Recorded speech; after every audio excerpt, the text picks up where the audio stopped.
बिस्मिल्लाहिर्रहमानिर्रहीम। Dear viewers and students, अस्सलाम वालेकुम। सबसे पहले तो मैं आपको अपने इस चैनल पर वेलकम कहता हूँ। अगर आप चैनल पर नए हैं या अभी तक चैनल सब्सक्राइब नहीं किया तो अपने इस चैनल को सब्सक्राइब कर लें ताकि मेरे लेक्चर्स के नोटिफिकेशंस आपको बर वक्त मिल सकें और आप उनसे इस्तिफ़ादा कर सकें। आज हम इस एक्सरसाइज का, इस चैप्टर का बहुत ही इम्पॉर्टेंट थ्योरम पढ़ने जा रहे हैं, लैग्रेंज थ्योरम। एनुअल एग्ज़ाम के पॉइंट ऑफ व्यू से बहुत इम्पॉर्टेंट है। बहुत दफ़ा एनुअल एग्ज़ाम में आ चुका है। तकरीबन हर साल एनुअल एग्ज़ाम में आता है। कोई एक आधा साल होता है जिसमें ये नहीं आता, बाकी सालों में ये पेपर में आया हुआ होता है। तो इसको अच्छी तरीके से देखें। थोड़ा सा मुश्किल है, लेकिन अगर आप तवज्जो के साथ इसको देखेंगे तो इंशाल्लाह कोई प्रॉब्लम नहीं होगी। तो ये डेफिनेशन आपके सामने स्क्रीन पर नज़र आ रही है। ये डेफिनेशन थ्योरम का हिस्सा है, मतलब थ्योरम में इस्तेमाल होती है, इसलिए इसको हम पहले देख रहे हैं। Order of a group. Order of group क्या है? Number of elements in a group is called order of the group. क्या मतलब है इसका? कि किसी भी ग्रुप के अंदर एलिमेंट्स की जो तादाद होती है वो तादाद उस ग्रुप का ऑर्डर कहलाती है। किसी भी ग्रुप के अंदर एलिमेंट्स की जो तादाद होती है वो तादाद उस ग्रुप का ऑर्डर कहलाती है। इसके बाद हम देखते हैं next definition, index of a sub group of a group. ये डेफिनेशन भी थ्योरम में इस्तेमाल होती है, तो इसलिए इसको हम पहले डिस्कस कर रहे हैं। If H is a subgroup of a finite group G, then the number of distinct left or right cosets of H in G is called index of H in G. It is denoted by, और ये आपके सामने लिखा नज़र आ रहा है कि हमने स्क्वायर ब्रैकेट लगानी है, उसमें पहले सेट H को लिखना है, फिर कॉलन लगाकर G को लिखना है। ये इसको लिखने का तरीका है। अब किसी भी सब ग्रुप के जब हम लेफ़्ट को सेट्स लेते हैं या राइट को सेट्स लेते हैं, तो अब यहाँ पर मैं सिर्फ लेफ़्ट को सेट्स का जिक्र करूँगा क्योंकि थ्योरम में हम लेफ़्ट को सेट्स को यूज़ कर रहे हैं। जो काम लेफ़्ट को सेट्स के लिए हो सकता है वही काम राइट को सेट्स के लिए भी हो सकता है, लेकिन क्योंकि हमारा वास्ता इस वक्त लेफ़्ट को सेट से है तो इसलिए हम लेफ़्ट को सेट्स के मुताबिक ही काम करेंगे। अब मैं राइट को सेट का जिक्र नहीं करूँगा, लेफ़्ट को सेट का जिक्र करूँगा। तो यहाँ पर जब भी हम किसी सेट्स के को सेट्स लेते हैं, यानी कि लेफ़्ट को सेट्स, तो या तो इक्वल होते हैं या डिस्टिंक्ट होते हैं। तो हम तमाम डिस्टिंक्ट लेफ़्ट को सेट्स ले रहे हैं, और डिस्टिंक्ट लेफ़्ट को सेट्स की जो तादाद होती है वो तादाद कहलाती है index of sub group. Distinct left को सेट्स की तादाद कहलाती है इंडेक्स ऑफ सब ग्रुप। तो अब हम अपने असल थ्योरम की तरफ आते हैं, लैग्रेंज थ्योरम। अब ये थ्योरम एनुअल एग्ज़ाम में इस तरीके से आता है कि state and prove Lagrange theorem. अब लैग्रेंज थ्योरम को जब हम कहते हैं स्टेट एंड प्रूव, तो सामने आपकी स्क्रीन पर जो स्टेटमेंट लिखी हुई नज़र आ रही है ये हमें ज़बानी याद होनी चाहिए। तो इसके अलावा ये भी कह सकता है prove that the order and index of sub group of a group divide the order of the group. ये स्टेटमेंट भी पेपर में देकर पूछ लेता है, लेकिन ज़्यादातर ये आता है लैग्रेंज थ्योरम को स्टेट एंड प्रूव करें। तो ये हमें स्टेटमेंट ज़बानी याद होनी चाहिए। कि order and index of a sub group of a group divide the order of the group. अब ऑर्डर जो है सब ग्रुप का मतलब यहाँ से आप देखें तो मतलब दो हिस्सों में बात हो रही है। ये ऑर्डर जो है क्या करता है, डिवाइड करता है किसको, ऑर्डर ऑफ द ग्रुप को। ये बात हमने प्रूव करनी है कि ऑर्डर जो है सब ग्रुप का डिवाइड करता है किसको, ये ऑर्डर ऑफ ग्रुप को। मसलन ग्रुप का जो ऑर्डर है वो 10 है, सब ग्रुप का जो ऑर्डर है वो 5 है। तो अब हम देख रहे हैं कि 5 जो है वो 10 को डिवाइड करता है। तो यहाँ पर हमें यही चीज़ प्रूव करनी है कि ग्रुप सब ग्रुप का जो भी ऑर्डर होगा वो ग्रुप के ऑर्डर को डिवाइड करेगा। ऐसा नहीं हो सकता कि सब ग्रुप का ऑर्डर ग्रुप के ऑर्डर को डिवाइड ना करे। ये चीज़ हम प्रूव करने जा रहे हैं। इसके बाद और क्या प्रूव करना है, दो चीज़ें हमने प्रूव करनी है। दूसरी क्या है, index of sub group, index of sub group divide order of the group. अब इंडेक्स क्या चीज़ है, डिस्टिंक्ट लेफ्ट कोसेट्स की तादाद। सब ग्रुप के डिस्टिंक्ट लेफ्ट कोसेट्स की तादाद क्या चीज़ है, सब ग्रुप है, सॉरी इंडेक्स है। तो अब इंडेक्स जो है वो ग्रुप के ऑर्डर को डिवाइड करता है, ये भी हमने प्रूव करना है। अब अगर इंडेक्स 2 है और ग्रुप का ऑर्डर 10 है तो 2 जो है वो 10 को डिवाइड करता है। तो इसी किस्म की चीज़ हमने यहाँ पर प्रूव करनी है। तो ये हो गया। अब हम क्या करते हैं, हम कहते हैं कि लेट, इसको प्रूव करने के लिए हमारे पास एक सब ग्रुप होना चाहिए और एक ग्रुप होना चाहिए। और फिर बाद की बातें हम देखते हैं कि H एक sub group, let H be a sub group of a finite group G, कि H जो है किसी फिनाइट सब ग्रुप G का सब ग्रुप है। अब क्या है, अब ऑर्डर ऑफ G हमारे पास होना चाहिए। स्टेटमेंट में हमने देखा है कि ऑर्डर ऑफ G का जिक्र हो रहा है, ग्रुप के ऑर्डर का जिक्र हो रहा है। तो ग्रुप यहाँ पर हमने G लिया है, इसलिए ग्रुप का ऑर्डर हमने क्या कह दिया, वो n के इक्वल है। Order of G is equal to n। ये O और ब्रैकेट में G लिखा नजर आ रहा है, इसका मतलब है ऑर्डर ऑफ G। अब H सब ग्रुप है, ऑर्डर ऑफ H उसको हमने n m कह दिया, ऑर्डर ऑफ H को हमने m कह दिया, ठीक है जी। अब फिर इंडेक्स का जिक्र हो रहा था, index of H in G उसको हमने k के बराबर ले लिया। तो यहाँ पर हम कंस्ट्रक्शन एक किस्म की कर रहे हैं कि जो चीज़ें हमें रिक्वायर्ड होंगी थ्योरम को प्रूव करने के लिए, पहले हम उनको इकट्ठा कर रहे हैं। ऑर्डर ऑफ G वो n के इक्वल हो गया, ऑर्डर ऑफ H वो m के इक्वल हो गया, और order of index of H in G वो k के इक्वल हो गया। तो ये हमने कर लिया। अब हम क्या करते हैं, लेफ़्ट को सेट्स लेते हैं। अब यहाँ पर क्योंकि इंडेक्स k है, इसका मतलब है डिस्टिंक्ट लेफ्ट कोसेट्स की जो तादाद होगी वो k होगी, क्योंकि इंडेक्स यहाँ पर k हमने लिया। अब यहाँ पर देखें तो हमने यहाँ तादाद जो ली है वो k के इक्वल है। तादाद यहाँ पर हमने सब्सक्रिप्ट में लिखी हुई दिखा, k लिखा हुआ आपको नजर आ रहा है। तो तादाद यहाँ पर कितनी ली हमने, k। अब A जो है तमाम डिस्टिंक्ट लेफ्ट कोसेट्स की कलेक्शन है, तो वो हमने ले ली। अब इंडेक्स के लिए तो इसलिए A में जो एलिमेंट्स होंगे उनकी तादाद k होगी। तो अब जो है हम जानते हैं कि जो कलेक्शन होती है लेफ्ट कोसेट्स की वो सेट की पार्टीशन कर देती है।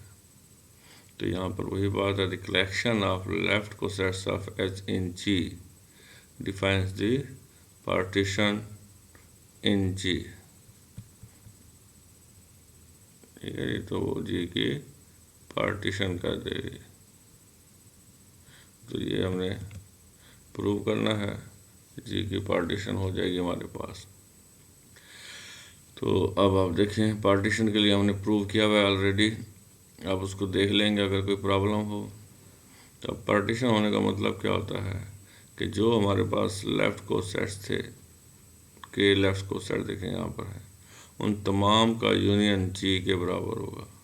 जिस सेट की पार्टीशन हो रही है उस सेट के जितने भी हमने उस सेट के लिए जितने सब ग्रुप हमने बनाए होंगे, ठीक है जी। अभी सब ग्रुप हमारे पास था एच, उस एच के जी में जितने भी डिस्टिंक्ट लेफ्ट को सेट्स हैं उन तमाम का यूनियन जी के बराबर होगा। तो यहाँ पर क्योंकि डिस्टिंक्ट लेफ्ट को सेट्स कितने थे, के, इसलिए उन तमाम का यूनियन जी के बराबर हो गया। ये पार्टीशन की डेफिनेशन का हिस्सा है।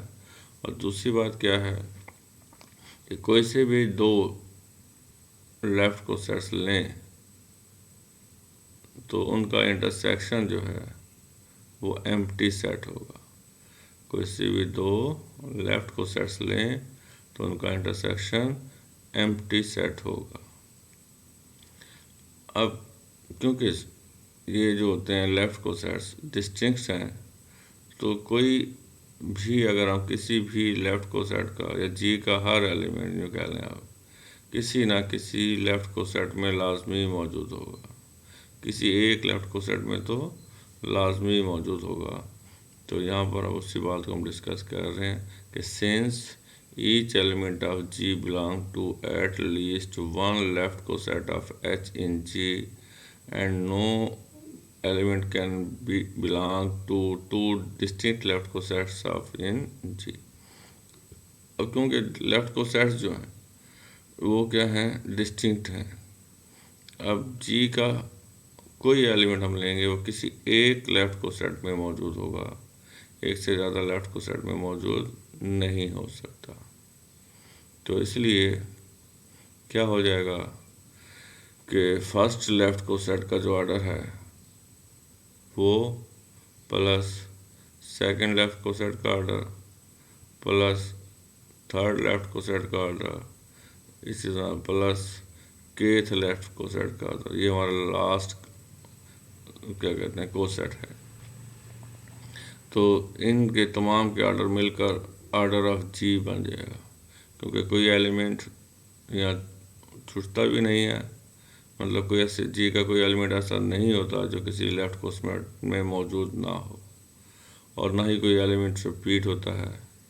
इसलिए वो जो हमने पार्टीशन किया है, वो जो हमने हिस्से किए हैं, उन तमाम पार्ट्स को जब हम मिलाएंगे तो वो टोटल जी के बराबर हो जाएगा, उनकी तादाद वही होगी जो जी में तादाद है।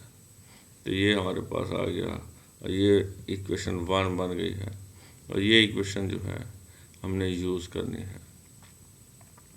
तो अब हमने प्रूव करना है कि ऑर्डर ऑफ एच जो है वो order of A I H के बराबर है, यानी कि जितने एच में एलिमेंट हैं उतने ही एच के हर लेफ्ट को सेट में एलिमेंट मौजूद हैं। अगर मसलन एच में 10 एलिमेंट हैं तो एच के हर लेफ्ट को सेट में 10 एलिमेंट हैं। तो ये अब हम प्रूव करने जा रहे हैं। अच्छा, अब यहाँ पर जो बात याद रखने वाली है वो ये है कि अगर दो सेट्स की तादाद हमने बराबर प्रूव करनी हो तो हम एक बाइजेक्टिव फंक्शन लेते हैं। अगर दो सेट्स की हमने तादाद बराबर प्रूव करनी हो तो हमने एक बाइजेक्टिव फंक्शन लेते हैं पहले सेट से दूसरे सेट तक। तो यहाँ पर we define a function f from h to A I H. अब h में और ए आई एच में हमने तादाद बराबर प्रूव करनी है, तो हमने इसको डिफाइन किस तरह किया है कि h के एलिमेंट पर जब फंक्शन अप्लाई होगा तो हमारे पास ए आई एच का एलिमेंट आ जाएगा, इस सेट का एलिमेंट आ जाएगा, और इस सेट में जो एलिमेंट मौजूद हैं वो क्या है, ए आई एच है, यानी कि ए आई जो है वो एच के साथ, एच के एलिमेंट के साथ मल्टीप्लाई हो जाता है। तो ये बाइजेक्टिव फंक्शन अब हम यूज़ करेंगे। अब सवाल यहाँ पर पैदा ये होता है कि बाइजेक्टिव फंक्शन होता क्या है, जो सवाल है। तो सादा अल्फाज में it is a function between the elements of two sets, कि दो सेट्स के दरमियान ये एक फंक्शन है। Where each element of first set is paired with exactly one element of the second set, यानी कि फर्स्ट सेट के हर एलिमेंट का हम सेकंड सेट के एलिमेंट के साथ पेयर बनाना शुरू करते हैं। ठीक है, तो जब हम ये पेयरिंग करेंगे तो कोई एक एलिमेंट भी ऐसा नहीं होगा जो अनपेयर रह जाए, यानी जिसका पेयर ना बने। इसी तरीके से each element of second set is paired with exactly one element of the first set, तो यानी कि सेकंड सेट का भी हर एलिमेंट जो है उसका जब हम फर्स्ट सेट के एलिमेंट के साथ पेयर बनाएंगे तो कोई एक एलिमेंट भी ऐसा नहीं होगा जो अनपेयर रह जाए, यानी कि ए के एलिमेंट्स के पेयर्स सेट ए अगर है हमारे पास तो सेट ए के एलिमेंट्स के पेयर्स आप सेट बी के एलिमेंट्स के साथ बनाएं तो कोई एलिमेंट भी अनपेयर्ड नहीं रहेगा। इसी तरीके से सेट बी के एलिमेंट्स के पेयर्स आप सेट ए के एलिमेंट्स के साथ बनाएं, कोई एलिमेंट भी अनपेयर नहीं रहेगा। ये तो सादा सी डेफिनेशन हो गई। अब इसको मैथमेटिकली हम क्या कहते हैं, अ function f is bijective, a function f from set A to set B is bijective if f is one to one function, और वन टू वन फंक्शन को हम इंजेक्टिव फंक्शन भी कहते हैं। तो दूसरी बात क्या है, f is onto function, onto function को हम सर्जेक्टिव फंक्शन भी कहते हैं। वन टू वन फंक्शन और ऑन टू फंक्शन, यानी कि कोई फंक्शन f वो बाइजेक्टिव होगा अगर f वन टू वन हो और f जो है वो ऑन टू हो। अब फिर यहाँ पर सवाल पैदा होता है वन टू वन फंक्शन क्या होता है, ऑन टू फंक्शन क्या होता है। अब वन टू वन फंक्शन जो है, अब फंक्शन उसकी डेफिनेशन देख रहे हैं हम, अ function f from set A to set B is called one to one function if f of x1 is equal to f of x2 if and only if x1 is equal to x2। और यहाँ पर क्या है कि हमारे पास x1 और x2 जो है ये कहाँ से हमारे पास, सेट A से। सेट A के जो एलिमेंट हैं उनको हम कहते हैं ये प्री इमेजेस हैं, प्री इमेज है x1, ठीक है, प्री इमेज है, x2 प्री इमेज है, और f ऑफ x1 ये इमेज है किसका, x1 का। f ऑफ x1 का इमेज है, x1 यहाँ पर प्री इमेज है और f ऑफ x1 क्या है, उसका प्री इमेज है। इसी तरीके से x2 यहाँ पर प्री इमेज है और f ऑफ x2 वो क्या है, x2 का इमेज है। अगर दो एलिमेंट्स हम सेट ए के लें और उनके इमेजेस इक्वल हों तो फिर उनके जो प्री इमेजेस हैं वो भी इक्वल होंगे। ये कंडीशन है ना ऑन टू फंक्शन की, कि दो एलिमेंट्स के अगर इमेजेस इक्वल हैं तो उनके जो प्री इमेजेस हैं वो भी इक्वल होंगे।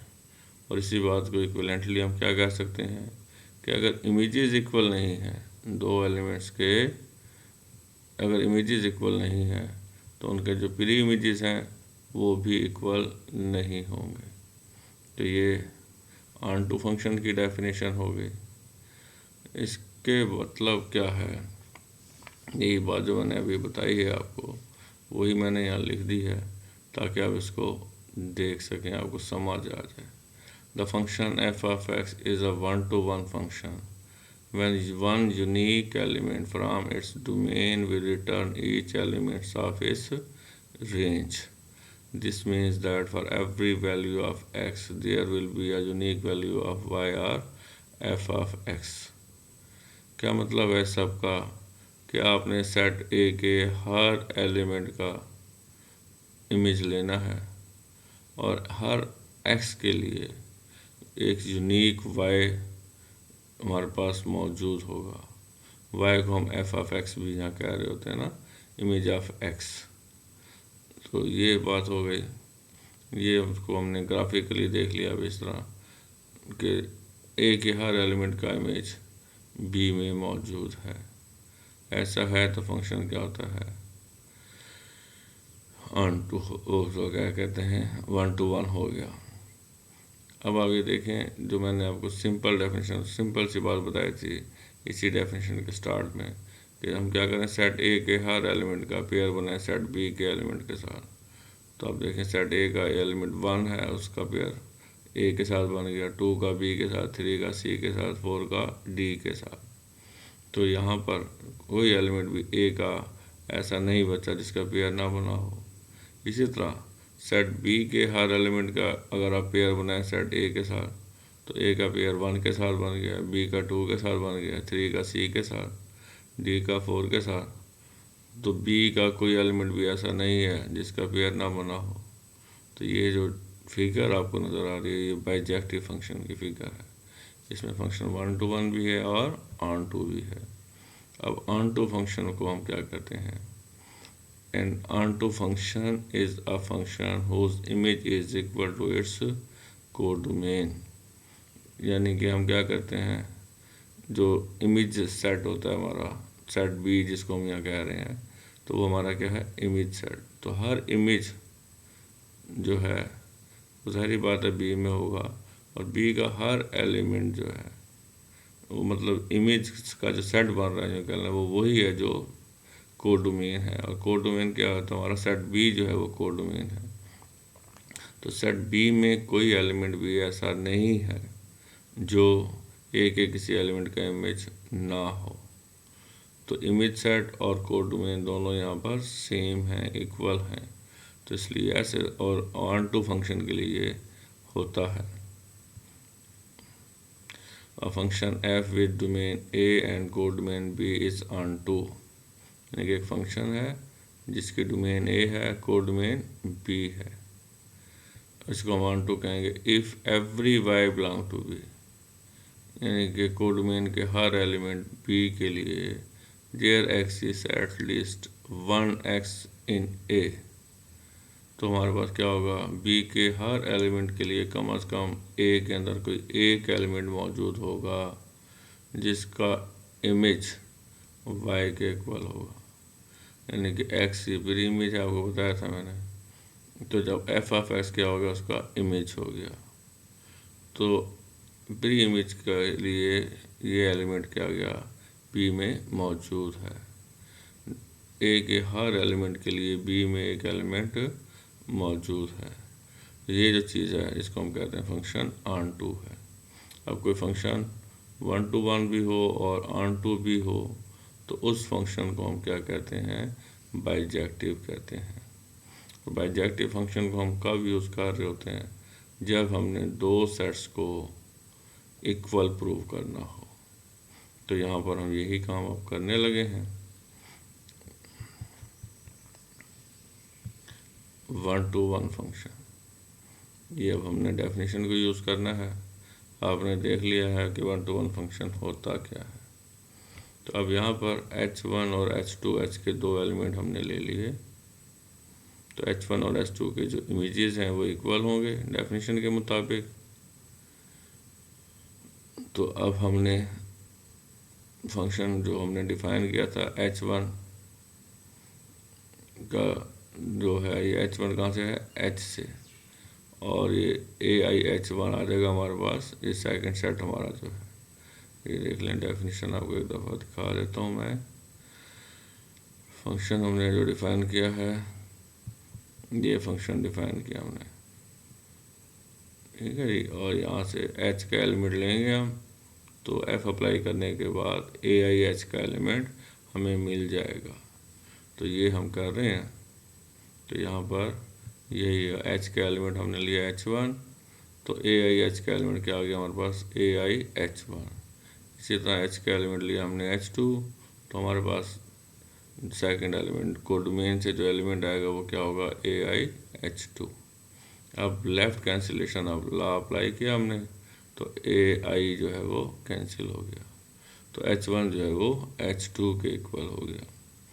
तो इसका मतलब अब हमने देख लिया कि हमने दो एलिमेंट लिए थे h1 के, उनके इमेजेस को हमने इक्वल लिया था। तो हमने प्रूव किया है यहाँ पर कि उनके जो प्री इमेज हैं वो भी इक्वल हैं। तो इसका मतलब क्या हुआ कि फंक्शन 1 to 1 हो गया। इसके बाद अब हमने ऑन टू फंक्शन को प्रूव करना है। तो अब ऑन टू फंक्शन के लिए हम स्टार्ट कहाँ से करते हैं, सेट बी से, को डोमेन से। तो AIH जो है ये को डोमेन वाला सेट है हमारा, इसमें मौजूद है। और तो फिर क्या होगा, को डोमेन का हम कोई भी एलिमेंट लेंगे उसके लिए लाजमी H में एलिमेंट मौजूद होगा। और क्या होगा कि f ऑफ H जो है AIH के इक्वल होगा। तो ये वो डेफिनेशन है कि को डोमेन में जब हम फंक्शन बना रहे होते हैं ऐसे एलिमेंट भी होते हैं जो किसी एलिमेंट का इमेज नहीं होते, लेकिन ऑन टू फंक्शन के लिए ज़रूरी है कि को डोमेन का हम कोई भी एलिमेंट लेंगे तो उसका प्री इमेज कोई ना कोई H में मौजूद होगा। तो ऐसा अगर हो रहा है तो वो फंक्शन क्या होता है, ऑन टू फंक्शन होता है। अब हमने देख लिया कि f जो है 1 to 1 फंक्शन भी है, f जो है वो ऑन टू फंक्शन भी है। तब अगर कोई फंक्शन 1 to 1 भी हो, ऑन टू फंक्शन भी हो, तो वो फंक्शन क्या होता है, बाइजेक्टिव फंक्शन होता है। तो वो फंक्शन बाइजेक्टिव फंक्शन होता है। तो इसका मतलब क्या हुआ कि f जो है वो बाइजेक्टिव फंक्शन है।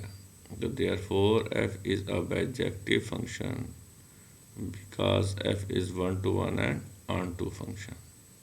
तो अब इसका मतलब, क्योंकि f हमने एक फंक्शन लिया था h से AIH में और ये फंक्शन बाइजेक्टिव हो गया, इसका मतलब ये हुआ कि h में जो एलिमेंट्स की तादाद है वो इक्वल है कोसेट्स में, हर कोसेट में एलिमेंट की तादाद के। पहले लेफ्ट कोसेट में जो एलिमेंट की तादाद है वो वही होगी जो H में एलिमेंट की तादाद है। इस तरह दूसरे लेफ्ट कोसेट में एलिमेंट्स की तादाद वही होगी जो H में एलिमेंट की तादाद है। इसी तरह तीसरे लेफ्ट कोसेट में एलिमेंट की तादाद वही होगी जो H में एलिमेंट की तादाद है। और हमारे पास k लेफ्ट कोसेट्स हैं, तो kth लेफ्ट कोसेट जो है उसमें एलिमेंट की तादाद वही होगी जो H में एलिमेंट की तादाद है। तो हमने प्रूव कर दिया कि ऑर्डर ऑफ H जो है वो ऑर्डर ऑफ AIH के इक्वल है। तो अब हम यहाँ पर इक्वेशन 1 को यूज़ करेंगे। तो इक्वेशन 1 में आप देखें तो हमने ये इक्वेशन 1 है हमारी, इसमें आप देखें तो राइट साइड पर ये जो राइट साइड है हमारे पास, तो ये क्या है, तमाम लेफ़्ट कोसेट्स लिखे हुए हैं और हर लेफ़्ट कोसेट का ऑर्डर प्लस करें तो ऑर्डर बन जाता है G का। अब हमने क्या प्रूव किया है कि A1H का जो ऑर्डर है वो H के ऑर्डर के इक्वल है, A2H का जो ऑर्डर है वो H के ऑर्डर के इक्वल है, A3H का जो ऑर्डर है वो H के ऑर्डर के इक्वल है, AKH का जो ऑर्डर है वो H के ऑर्डर के इक्वल है। ये हमने प्रूव किया है। तो अब हम क्या करेंगे, यहाँ पर जैसे ऑर्डर ऑफ A1H लिखा हुआ है हम ऑर्डर ऑफ H लिख देंगे। इसी तरह ऑर्डर ऑफ A2H की जगह हम ऑर्डर ऑफ H लिख देंगे क्योंकि ये आपस में इक्वल है। तो ये काम हम करने जा रहे हैं। तो यहाँ पर अब यही बात हमने लिख दी है। अब कितने लेफ़्ट कोसेट थे हमारे पास K, तो हमने यहाँ पर तादाद लिख दी है वो K है। और ये लाजमी लिखना ज़रूरी है कि हमारे पास कितने एलिमेंट हैं। अगर हम ये ना लिखें तो हमें यहाँ से तो नहीं पता चलता ये कितने हैं। तो हमें क्योंकि लेफ़्ट कोसेट्स K थे इसलिए जो तादाद होगी वो K होगी। क्योंकि हमने क्या किया है, A1H को उठाया उसकी जगह H लिख दिया, यूँ कह लें A2H को उठाया उसकी जगह H लिख दिया। तो हमने मतलब एक बंदा उठाया उसकी जगह दूसरा बंदा बिठा दिया, यूँ कह लें, कोई तादाद कम या ज़्यादा नहीं हुई। तो अब H का जो ऑर्डर है वो M के इक्वल है, तो वो हमने लिख दिया ऑर्डर ऑफ H की जगह M। अब ये M ऐड हो रहा है, अब M प्लस M ऐसे हो रहा है और इनकी तादाद कितनी है K। तो आप जानते हैं कि अगर सेम नंबर ऐड हो रहा हो सेम नंबर अगर ऐड हो रहा हो तो टोटल तादाद किसके बराबर होती है? नंबर के एलिमेंट्स के बराबर होती है। मतलब जो जैसे मैं यहाँ पर लिख रहा हूँ, मसलन 3 को मैंने 3 में ऐड किया तो कितने दफ़ा ऐड हुआ? ये 2 दफ़ा। तो इसको हम क्या लिख सकते हैं? 2 इंटू 3। 3 + 3 को हम क्या लिख सकते हैं? 2 इंटू 3, यानी कि तादाद थी उसकी 2, तो 2 से हमने मल्टीप्लाई कर दिया। अब अगर हमारे पास ऐसे हो 3 + 3 + 3, अभी 3 जो है 3 दफ़ा ऐड हो रहा है, तो इसको आप क्या लिख सकते हैं?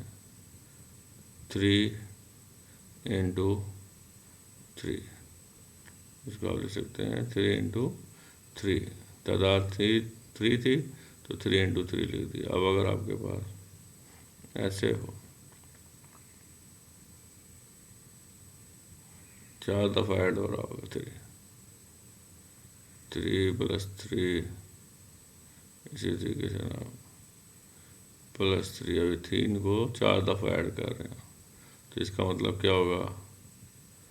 4 इंटू 3। इसका मतलब क्या होगा? 4 इंटू 3। ठीक है जी। तो मतलब क्या है, यहाँ से आपने देखा कि अगर सेम नंबर ऐड हो रहा है तो सेम नंबर जो है तादाद से मल्टीप्लाई हो जाता है, तो हमारे पास टोटल आ जाता है। तो यहाँ पर 3 जो है इस जगह पर 3 2 दफ़ा ऐड हुआ, तो 2 को हमने 3 से मल्टीप्लाई कर दिया, टोटल के बराबर आ गया। इसी तरीके से अब देखें यहाँ पर 3 जो है 3 दफ़ा ऐड हुआ, तो 3 को हमने 3 से मल्टीप्लाई कर दिया, यानी कि तादाद से टोटल आ गया हमारे पास। अब नेक्स्ट आप देखें इस जगह 3 जो है 4 दफ़ा ऐड हो रहा है, यानी कि तादाद 4 है, तो फिर हमने क्या किया? 4 को 3 से मल्टीप्लाई कर दिया, टोटल आ गया। तो यहाँ पर जो भी नंबर ऐड हो रहे हैं वो सेम नंबर्स हैं। तो रूल क्या है कि जब सेम नंबर ऐड हों तो टोटल निकालने के लिए हम क्या करते हैं? तादाद को नंबर से मल्टीप्लाई कर देते हैं। तो अब आप देखें इस जगह पर सेम नंबर ऐड हो रहे हैं, तो वो नंबर क्या है? m। तो अब हमने टोटल निकालना है, तादाद हमें पता है वो k है, तो k जो है वो नंबर से मल्टीप्लाई हो जाएगा, km आ गया, देन जो है वो km के इक्वल हो गया। अब ये आपको लिखा हुआ है, ये सवाल का ऐसा नहीं है, ये मैंने आपको समझाने के लिए लिखा है कि 6 2 को हम लिख सकते हैं 2 इंटू 3। अब जो 6 है वो 2 से भी डिवाइड हो रहा है और 3 से भी डिवाइड हो रहा है। 6 दो नंबर्स का प्रोडक्ट है, 2 और 3 का। तो अब 6 जो है वो 2 से भी डिवाइड हो रहा है और 3 से भी डिवाइड हो रहा है। तो यही रूल, यही टेक्निक यहाँ भी इस्तेमाल होगी। जब आप देखें n जो है वो दो नंबर्स का प्रोडक्ट है, और वो दो नंबर कौन कौन से हैं? k और m। n दो नंबर k और m का प्रोडक्ट है, तो इसका मतलब क्या होगा कि n जो है वो k से भी डिवाइड होगा, m से भी डिवाइड होगा, बिल्कुल इस तरीके से जैसे यहाँ पर हो रहा है कि 6 दो नंबर्स का प्रोडक्ट है, तो दोनों नंबर 6 को डिवाइड कर रहे हैं। तो इस जगह पर n दो नंबर का प्रोडक्ट है, तो n जो है वो दो नंबर्स का प्रोडक्ट है, तो n जो है वो दोनों नंबर से डिवाइड होगा। अब यहाँ पर हमने इसी बात को लिखा हुआ है कि m डिवाइड्स n, इसी तरीके से k डिवाइड्स n। अब ये m क्या चीज़ है? h का ऑर्डर है। n क्या चीज़ है? g का ऑर्डर है। मतलब क्या हुआ कि हमने प्रूव कर दिया यहाँ पर कि order of h divides order of g। यहाँ पर k index of h in g है, n ऑर्डर ऑफ g है, तो हमने यहाँ पर प्रूव कर दिया कि index of h in g divides order of g। तो यही बात आपके सामने लिखी हुई है कि ऑर्डर ऑफ h जो है वो डिवाइड करता है ऑर्डर ऑफ g को। और index of H in G divide करता है, index of H in G divide करता है किसको, ऑर्डर ऑफ जी को, और यही हमने प्रूव करना था। तो ये हमारा जो थ्योरम था ये कंप्लीट हो गया है। तो ये थ्योरम बहुत ही इम्पॉर्टेंट है, बहुत दफ़ा एनुअल एग्ज़ाम में आ चुका है, और इसको समझने के लिए आपको इसे बार बार देखना पड़ेगा। फिर भी कोई कन्फ्यूजन हो तो कमेंट करके मुझे बताएंगे, फिर इंशाल्लाह उस कन्फ्यूजन को दूर करेंगे। आजकल कोरोना के हालात हैं, घर पर रहें ताकि आप और आपकी फैमिली मेम्बर्स इस आफत से महफूज रह सकें। अल्लाह ताला हम सबको अब इस आफत से बचाए और हम सबको महफूज रखे। अपना ख्याल रखिएगा। अल्लाह हाफिज़। Wish you best of luck.